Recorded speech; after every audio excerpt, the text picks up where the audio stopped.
Oke, lanjut ke pertanyaan yang selanjutnya. Kemudian ada pertanyaan keempat ya Mas ini berarti. Kemudian ada hadis yang mengatakan bahwa kita tidak boleh buang air menghadap atau membelakangi kiblat. Gimana nih penjelasannya? Jadi sedulur semua, sebelum saya menjawab pertanyaan ini, saya tanggapi dulu ya tadi tentang ceritanya Ibu Negara Alia. Jadi dulu Ibu Negara Alia tuh kuliah di Semarang, Polines ya. Namanya kuliah apa, kampus umum kan pasti di situ kan banyak bercampur orang berbeda agama, sehingga ada orang ketika Ibu Alia berinteraksi dengan orang non muslim temennya gitu kan, dia ditegur jangan sentuhan sama dia itu najis.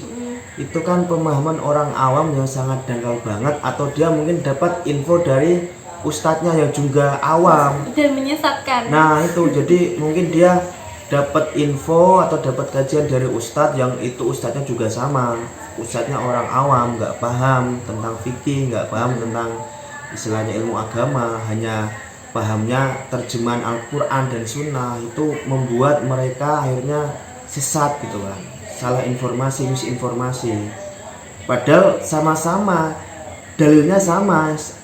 At-Taubah ayat 28 memang di situ disebutkan orang musyrik itu najis, memang jelas gamblang bahwasanya di sini ada najasun, najis gitu kan, orang musyrik itu najis, non muslim najis. Cuman pertanyaannya, najis seperti apa? Apakah najis secara zahir kelihatan kayak air liur anjing, atau emang najis maknawi?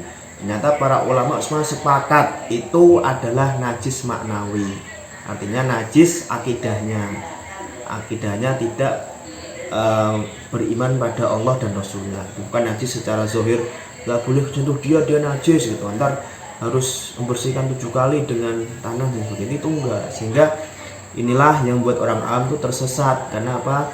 Mungkin dia ikut kajian sama ustadz yang ustadznya itu juga pemahamannya keliru, mungkin juga kurang jauh pikniknya ke kitab ulama gitu kan. Makanya jangan salah memilih guru ya lor ya. Oke, kita akan menjawab pertanyaan keempat selanjutnya. Di sini, bagaimana ada orang buang air menghadap kiblat. Jadi di sini ada sebuah hadis yang menjelaskan bahwasanya kita tidak boleh membuang air menghadap atau membelakangi kiblat. Tapi di hadis malah disebutkan menghadap ke timur atau ke barat, jangan menghadap kiblat. Kan kita bingung, orang Indonesia itu kiblatnya ya ke barat, bukan ke selatan. Tapi di sini malah nggak boleh ke barat atau ke timur. Nah, gimana tuh penjelasannya gitu kan? Jadi kata penulis, dan pasti seseorang akan kebingungan jika dia langsung kembali kepada hadis atau sunnah, lalu menemukan hadis yang melarangnya untuk membuang air dengan menghadap atau membelakangi kiblat, seperti yang dijelaskan oleh Nabi dari sahabat Abu Ayyub Al-Ansori yang berbunyi seperti ini ya Lord.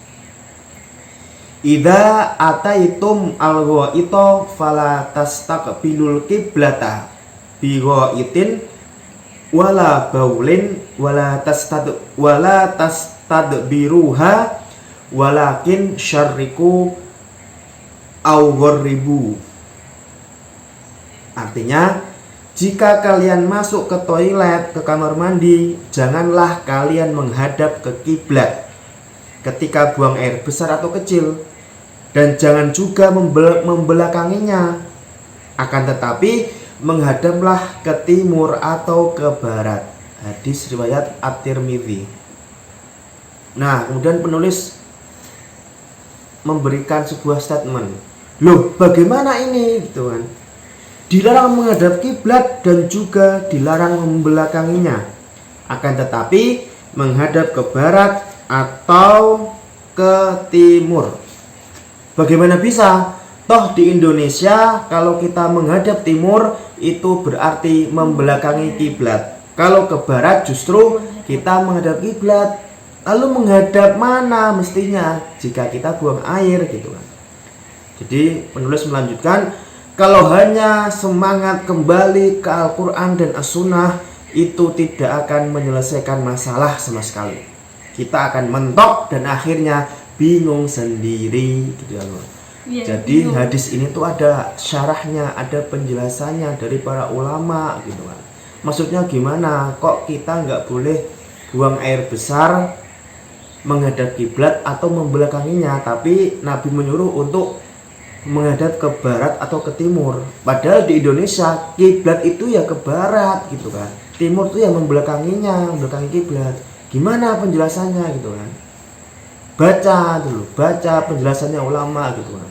Jangan asal, wah ini hadis sahih, terus ini artinya seperti ini, kita harus amalkan. Padahal salah kaprah, justru menyesatkan gitu kan. Terus kita hadap kemana kalau nggak ke timur, ke barat, ke selatan, utara gitu kan. Ada penjelasannya loh. Di sini nggak disebutkan. Nanti silahkan sedulur cari sendiri penjelasannya di Google, banyak, ketik aja gitu. Jadi gitu lor, balik ke host ya.